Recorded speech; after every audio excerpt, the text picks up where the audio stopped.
Hello, welcome to All Irish Sport. I'm delighted to be joined by the one and only Leah McCourt up in, we'll say, a sunny Belfast. Leah, how are you? It actually is sunny today, for once, like one day a year it's sunny. It's quite nice today. Yeah. Well, how are you keeping? I know you're out injured, which is obviously not good, but there's an exciting lineup for the Bellator 302 card on the 22nd of March. How are you feeling? I suppose being amongst it and kind of fight week, even though you're not, I suppose, involved from a fighter's perspective. Yeah, I'm devastated I'm not fighting. I think, it was a big part of why they were coming to Belfast, but um they put on such a lineup. Like that this card is so exciting and to see I'm just excited because I've obviously been around the world with Bellator. We've been like San Diego, New York, and all the promotion and the fighters are there. Now it's gonna be weird. Everyone's gonna be in Belfast, my hometown. So everyone's texting me from like the promotion. So I'm really excited and it's like a fantastic card. Carl Moore, I've trained with him since like my day one of MMA. I always like looked up to Carl like a big brother. So to see him finally get that moment and like get that kind of shot to really shine, and just so excited for him. Yeah, because I was speaking to Coach Kavanagh the other day about it, and he was just saying like when he was growing up, there was no kind of like similar to Conor McGregor in a way. Is like there was no kind of UFC Dublin, so to speak. So now there's obviously a Bellator Belfast. So it's that kind of thing where he envisioned that he would be there. And now obviously he's headlining the card against Corey Anderson, who is quite well known as well. Yeah, yeah, buzzing. Like I think Carl's always been, even like 10 years ago when we used to train together, he was always such a special talent. He had really had that like it factor in the mats. He's so like so talented striking, grappling wise. I think like this he's never really had that chance to like to step out and show how good he is, and I think he really will do in next Friday night. Yeah, well, I suppose. How do you envision, a packed out SSE arena in Belfast? I've seen it a couple of times with boxing, and it seems to be a real special place. So how do you see it going? And you'd mentioned off air that you're going to be working at it. So how much are you looking forward to it? Yeah, I'm excited. I'm going to be working on the broadcast and commentary for the first time, so a little bit nervous, but I'm excited to have this opportunity. Obviously, as a female, and being able to join the commentary team, and just like it's so nice to bring a big fight night MMA wise to Belfast. We have such amazing boxers here, like Carl Frampton, McConnon, all the boys, like, and there's such a good fighting community in Belfast. So to see bring such a big show is special, and I'm just really excited. Yeah, I suppose from your point of view, I know you're not fighting, but you probably got the best or the next best thing. You probably got the best Yeah. seat in the house, and then obviously you're getting to talk about it, and you're working with probably the best people for it as well. Yeah, totally the best in the world, and it's like a nice just obviously I wanted to be a part of it, and they give me this opportunity, and I just think that it's going to be a special night. I think that from top to bottom there's exciting fights. There's James Gallagher's back, Fabian Edwards, there's Pitbull's going to be here, so like the Belfast fans are going to be in for a treat. I think a lot of them probably would be surprised at how amazing the production is, how big a show it is, and how great the fights will be. Yeah, I think that's a big thing. Is obviously it's the cross promotion. I don't think it's really seen that much in any other thing really. So from that point of view, it's exciting. Obviously, you're getting the best of both promotions kind of coming together. Yeah, totally like the best, the best, and to see different fighters coming from the different promotions and to be able to merge divisions. I think that's especially exciting, and the fact that the first Bellator show of the new year is going to be in Belfast definitely means a lot.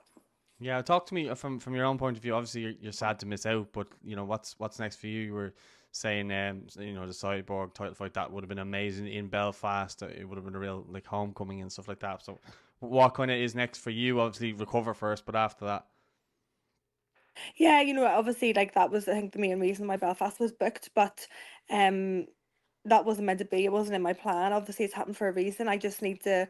I had a horrendous injury in training and sparring. I broke my rib and tore my oblique. And like normally with like injuries, if you have a sore knee or a sore shoulder, you can carry on. You can like make it to the fight. But I couldn't breathe. I couldn't sleep. I couldn't move. It was probably one of the most painful injuries I've had. But yeah, I start my rehab next week. The pain and it stopped dislocating, which is good. And fingers crossed, there's gonna be no surgery. So I want to just get back to full health and be the best version of myself. And whatever happens next, or whoever it is, or what fight it is, I'm just looking forward to. yeah. I suppose from your point of view, it must be frustrating coming, out from injury. You're training with Meatball Molly, and then you were with Paddy Pimblett and stuff like that. So you must have been learning a lot off them as well. And obviously, then to get the injury coming into the fight of your career, I would essentially say, probably your most excited one. You would have had so much friends and family there. But that must be frustrating, obviously, then as well, because you probably would have been learning so much in that time.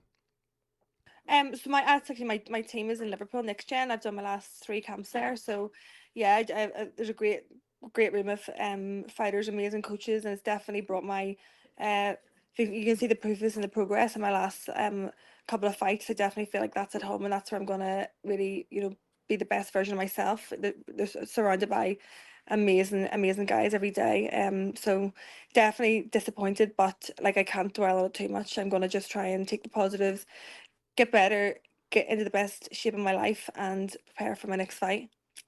Yeah, I suppose just on that, just to kind of finish up on your fighting side of things, if you're to kind of envision the next year, how would you like to see it going, and when would you like to get, I suppose, back in action?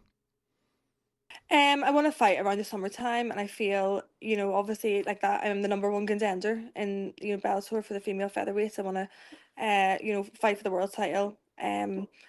Just really keep, showing more of my skill set, showing more of what I can do, and just put on big performances and have big fights. My last two fights, against Kat Zingano and Sarah McMahon, I just love fighting the big names and hardest fights. So that's just what I want to do. Is there anything when you're fighting the big names that you get maybe overwhelmed or anything like that, or do you kind of see it as there's no pressure on you and you kind of look to take them down rather than the other way around?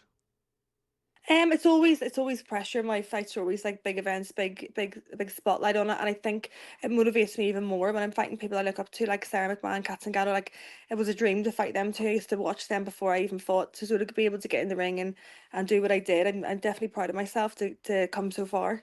Yeah, with a bit of luck, you get your number one contender to fight. You get Yeah, you win the title and then defend it in Belfast. Would that be, I suppose, yeah, recognition and I suppose redemption for missing out on this card?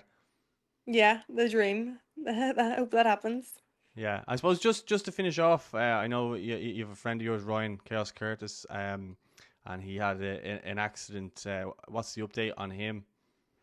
Yeah, it's been a terrible year for all of us. Like the second week of January, I went back into camp to prepare for training and prepare for my next fight, and this happened to Ryan. I had to fly home. I was with him before he went into theatre for his first surgeries. When he came out of surgery, his partner Emma and baby have been living at my house. It's been like I can't even describe the what we had to deal with. And it's like, people see the GoFundMe, but like we're living it every single day and having to go through this every day. And sometimes every day it kind of wakes up, we're in a living nightmare. It's like, has this really happened? It's just extremely tough mentally in all of us. But Ryan's such a positive attitude. It's just I can't even really communicate how difficult it's been, but he's getting a little bit of progress. He's getting some movement in his right arm, and we're just really hoping um to really work on the movements in his arms, just so he can operate a wheelchair and he can have a little bit of independence. Yeah, it must be extremely difficult trying to keep up his spirits as well at the same time. Ryan is, I don't know if anybody knows Ryan. I know he's extremely positive. Like he's keeps our spirits up at times, and Oh. he's very motivational. So it's just great to we're in to see him and seeing him every day, and it's just amazing to see his attitude. Yeah, I suppose you touched on a GoFundMe there, and that's still going. Is there a link Yeah. that maybe we could pop up on screen or even in the description, and we'll fire it in there Oh, amazing. Thank you. if you have it. Is it just sure you'll send me the link and I'll It's have it it's pop up. yeah, the link is in my bio on my Instagram anyway. You can just copy and paste it, so you should be able to get it okay. Yeah, But like this, can I just say thank you to the my community, the Irish community. They've just been so unbelievable. The fundraisers, prayers, support for Ryan has just like been out of this world. So it's definitely made this a lot that little bit easier.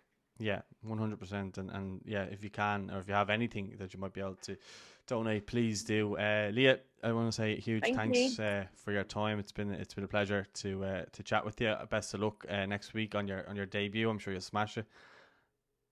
Thank you so much. Nice to talk to you. Yeah, you too. Take care. I'll speak to you soon, Bye. and I'll see you next week. Thank you. Bye.